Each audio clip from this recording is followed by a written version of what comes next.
Good afternoon, everybody, and welcome back to another episode of Matthew's Monthly Housing Market Minutes. Again, still never gets easier. And this is episode 8.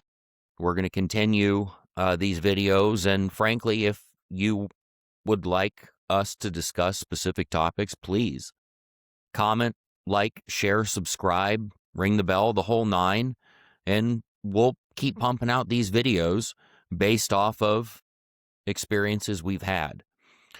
One thing that we've been hearing a lot lately, and is the topic of this month's video, is actually from the buyer segment of the marketplace. So we're working with a lot of clients right now.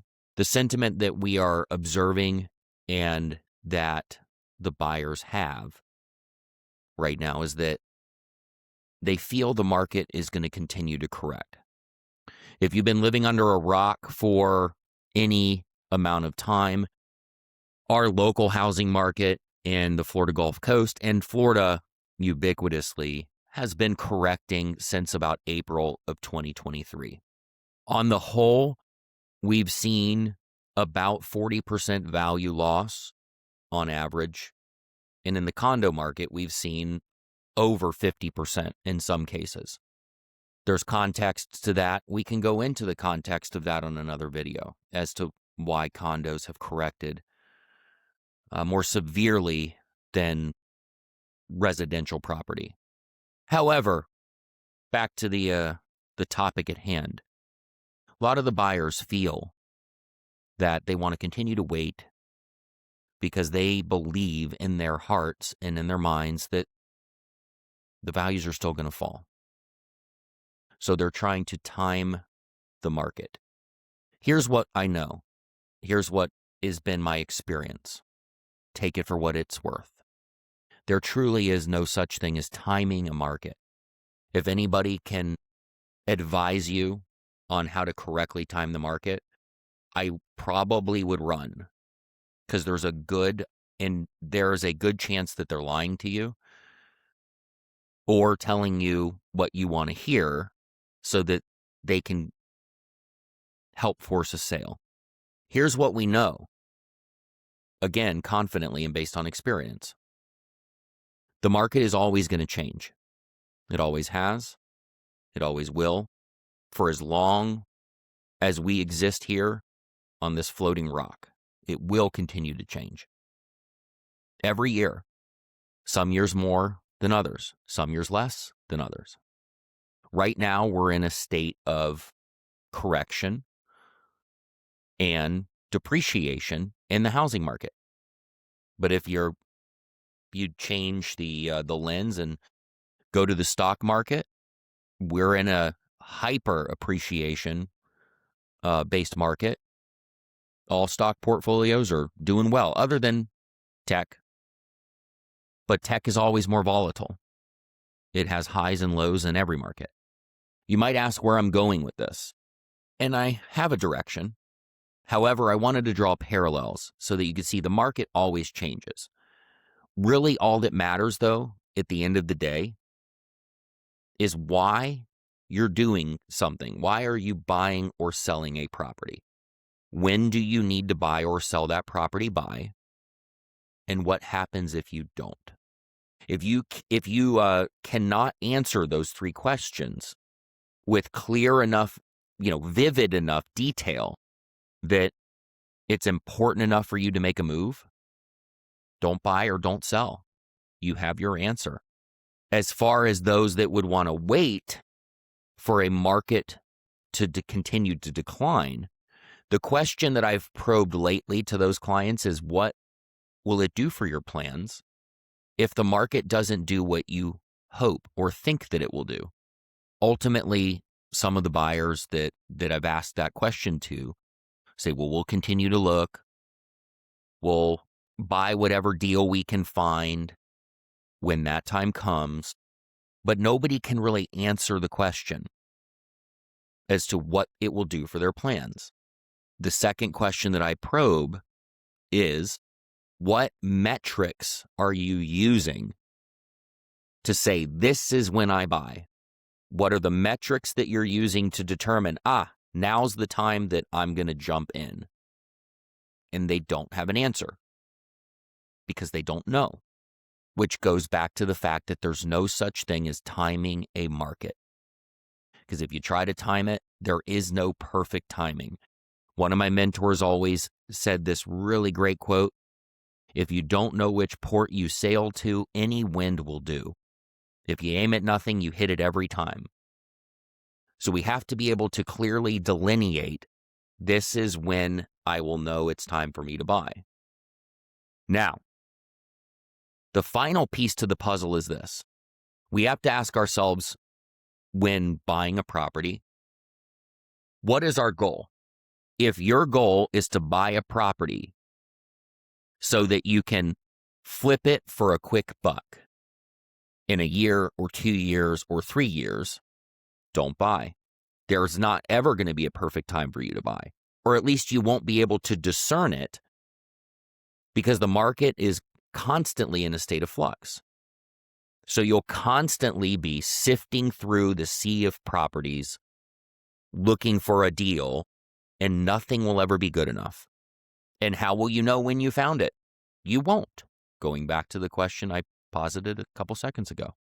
Ultimately, if the goal of a buyer is to just get a quick buck, flip a property, nobody could ever guarantee that. No metrics that we are exposed to right now will ever tell you that now's the time to do that, because we don't know what will be we don't know what the marketplace will be 2 to 3 years from now. So we have to ask ourselves, how long are we going to stay in this property?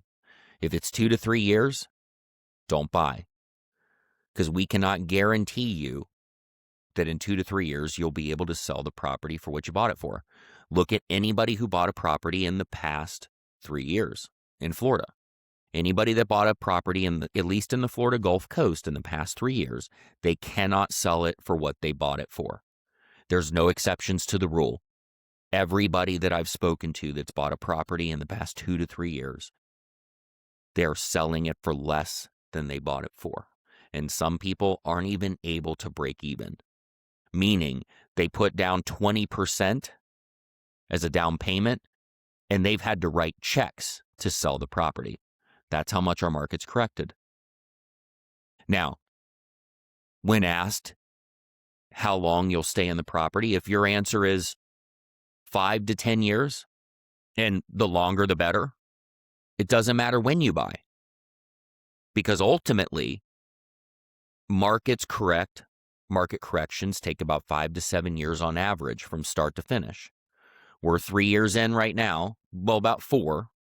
And it looks like we're nearing the part where we're starting to plateau. So if your intentions are to stay in a property for at least 5 to 7 years, then there's a high probability that at some point on that timeline, you'll be able to exit for what you entered for or more. Now, where am I going with this whole spiel? And that's a good question. Ultimately, there's one last question we have to ask ourselves when we're buying a property.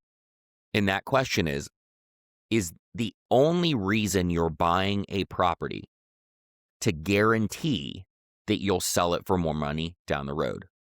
The only reason. Now, it's great if you can. I own a lot of rental property. I own a lot of property. And I can truthfully say, every property I've ever purchased, I have never bought it thinking, am I going to be able to sell this for more money down the road? Why? Because I know on a long enough time scale, I will be able to, without question. Without question.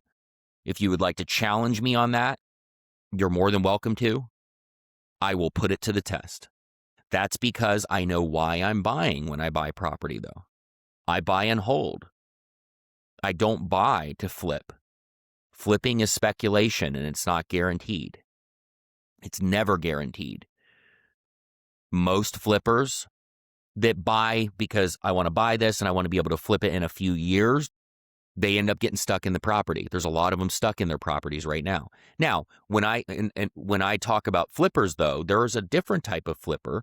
You can be an investor flipper, and if you can buy the property for less, for an amount of money that makes sense, that you can then renovate the property and the after repair value justifies the flip, great.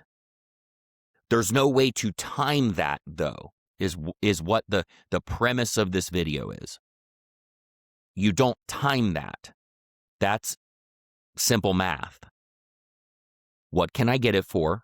What will I have to invest in this property to make it worth more?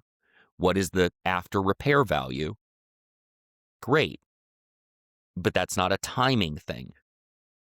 So, in summary, and I hope that this video helps.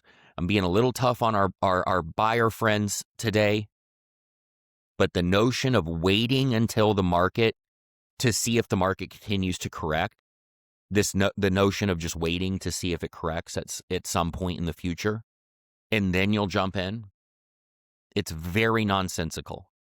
And ultimately, it just means you don't need to buy, and that's okay. That's okay. But ask yourselves, am I only buying this property so I can guarantee a return? Is that the only reason I'm buying? Number one. Number two, how long are you going to hold the property? If you're only going to hold it 2 to 3 years, do not buy. I'm the first to say it. Don't buy. I can't guarantee you that I or any other realtor will be able to get you out in 2 to 3 years and make money on the property. There is no guarantee of that. Now, if you say that you're going to stay in at 5 to 10, as I mentioned before, great. It doesn't matter when you buy. You could buy at the peak of the market.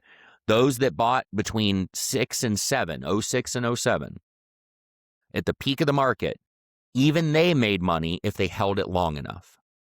So why are you doing it? And how long are you going to keep it?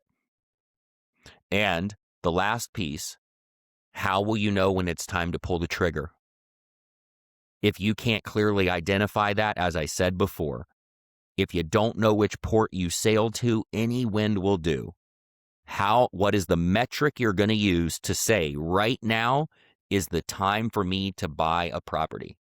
If you can't identify that, just admit it to yourself. It's not that important. I don't know what I'm looking for. If you aim at nothing, you hit it every time. That's okay. Ultimately, ladies and gentlemen, time in the market beats timing the market every day of the week. You hold it, if you're willing to hold it long enough, it's going to be worth whatever you want it to. It's going to be it's going to be worth a lot more than you might think. But if you're only going to buy it to live in it for a few months or a few years and then hope you make a quick buck, buy cryptocurrency. I don't know what to tell you. Don't buy real estate. Real estate doesn't work like that. Hope you guys have an amazing rest of your month. It's the 25th of February when I record this. I'm about to go show some properties to some clients on Anna Maria Island.